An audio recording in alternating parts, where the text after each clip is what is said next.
Voting rights advocates warned the Kentucky primary was a recipe for disaster. With a shortage of poll workers, the state slashed the number of polling places from 3,700 to just 200.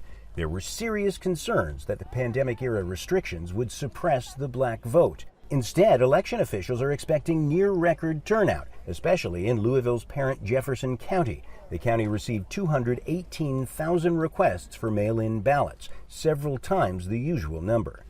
This has been the largest primary in Jefferson County's history by ballot request, and of course today's been a decent turnout as well, and the 6 days that we had prior to this for voting here, yesterday we ended the day with 11,111 people.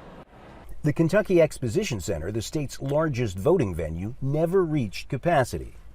Here in Louisville, elections usually have 200 polling places, but now there's just this one for a county with more than 600,000 registered voters, and that includes half of the state's black population. So the concern was that African American voters would be undercounted because they'd be dissuaded from coming to the polls by long lines.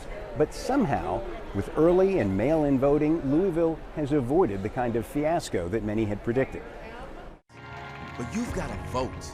A month-long delay in the election and the recent police killings of black Americans has raised the prospects of a black progressive to challenge the most powerful member of the U.S. Senate.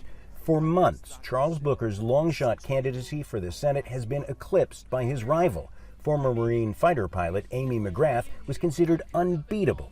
The winner will run for the Senate seat held by Mitch McConnell, the Republican leader, and could help the Democrats take control of the Senate. It's extremely important to get Mitch McConnell out. He doesn't represent the interests of not only Kentucky and Louisville, Kentucky, but the nation. But since the election was postponed in May, black voters have been energized by the police killing of George Floyd. I like his platform, I like what he stands for, and his values are my values.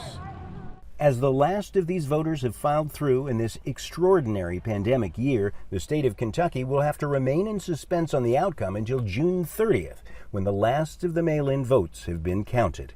Hendren, Jazeera, Louisville, Kentucky.